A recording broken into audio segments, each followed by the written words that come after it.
And finally, I want to talk about the error analysis, and this will apply to all labs in general as well, but you don't want to write human error, like I might have had human error, okay? And even if you look at the error analysis, it says specifically comment on experimental and mathematical reasons. So it's not specific to talk about what is human error.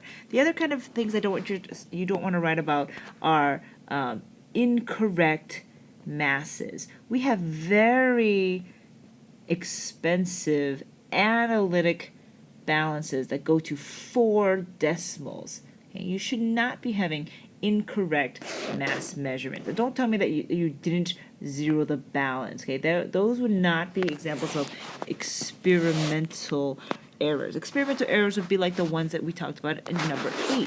Okay, if the wire, pieces of the wire flaked off, or if the wire was still wet, or if some of the silver was decanted down the drain. Okay, you don't want to talk about incorrect mass measurements because that is really unlikely to happen. And if you did have an incorrect mass measurement, so if you had your balance and you didn't turn it on or you didn't zero it, you would have a really, really wrong answer. You would have something like negative, 302 grams or something like that. Okay, it wouldn't be off just by like a teeny tiny bit. The other error you don't want to talk about is a miscalculation. Don't say that I typed it wrong on my calculator, or I used the formula wrong, or I did the math wrong. That's not an experimental error. So when they talk about a mathematical reason, we're talking about mathematically saying what we talked about in number 8, like if the moles of copper were too high because the wire was still wet, then because the moles of copper is in the numerator, that's going to make my ratio too high. Not a miscalculation, or not I didn't know how to use my calculator. You don't want to say that you used the wrong amounts, because we had a number of questions that said, does it matter if you used a larger wire? No. Does it matter if you use a smaller wire?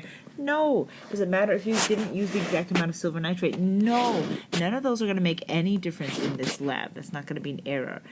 The most common error for a lower than 100% yield would be a loss of silver while decanting. That's going to be the most obvious error for less than 100% yield. Now, speaking of yield, percent error is not the same thing as percent yield. And likewise, yield is not the same thing as your ratio.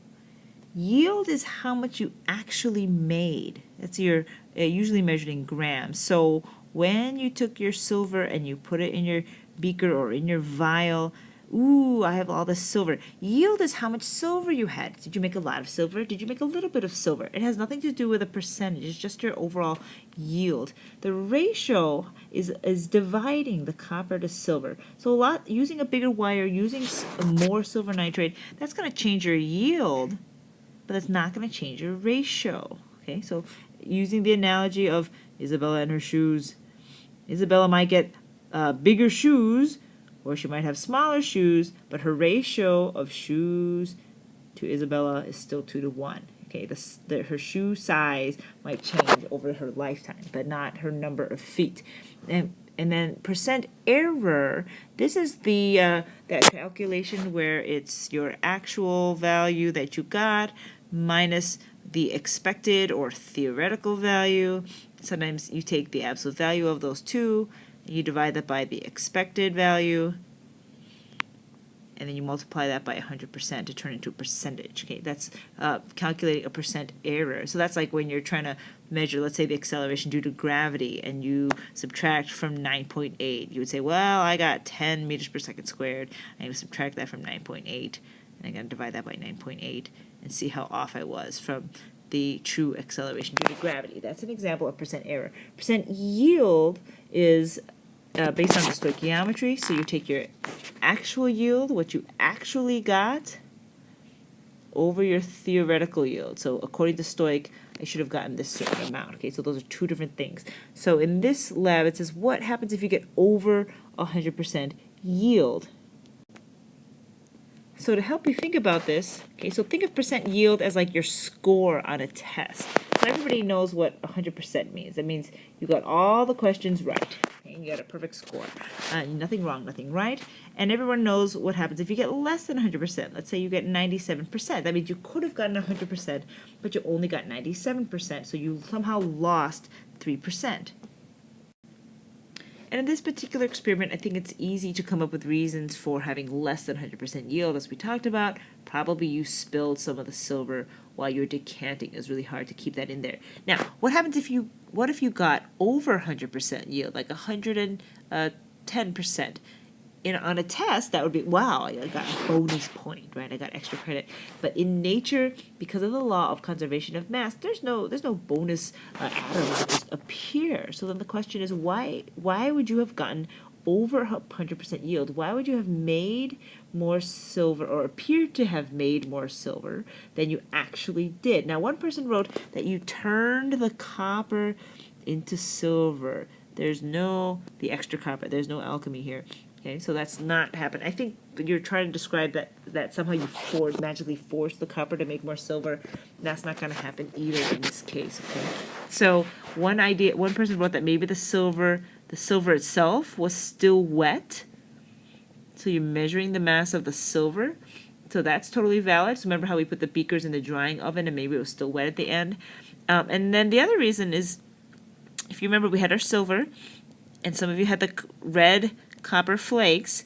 And what did we add in that first washing? We added more aqueous silver nitrate. I just had these bottles sitting on the lab cart. And you added more silver nitrate, and you let it sit for several minutes. Okay, so you actually did add, quote unquote, bonus points. You actually added more silver ions to react with that copper. So you did add more silver. So that's why it might have appeared that you had over 100% yield. And finally, I want to talk about that one question. And this brings me back to number 7, where the question is, what if you had unreacted silver ions in the aqueous solution? What could you do to test for the presence, because they're invisible, they're colorless? And some of you said, well, why don't we put the copper wire back in there, and if the silver's in there, it'll react. Yeah, maybe, but if you think about it, at the end of the second day, the copper was in there. It was the excess reagent. So if it were going to react with the silver, it would have done that. So I don't know if that's the best test, and I think the better strategy would be to add an aqueous solution of an ionic salt, of an ionic compound. Remember, salt is another way of saying ionic compound. So add an aqueous solution of an ionic compound that you know will precipitate with the silver ions, to make an aqueous solution to make a precipitate with the silver ions. Okay? For example, we know that chloride ion in aqueous solution with silver in aqueous solution, that's going to precipitate out and make silver chloride, which is a solid. So if we added a little bit of salt water in the form of aqueous NaCl, that'll test for the presence of silver ions.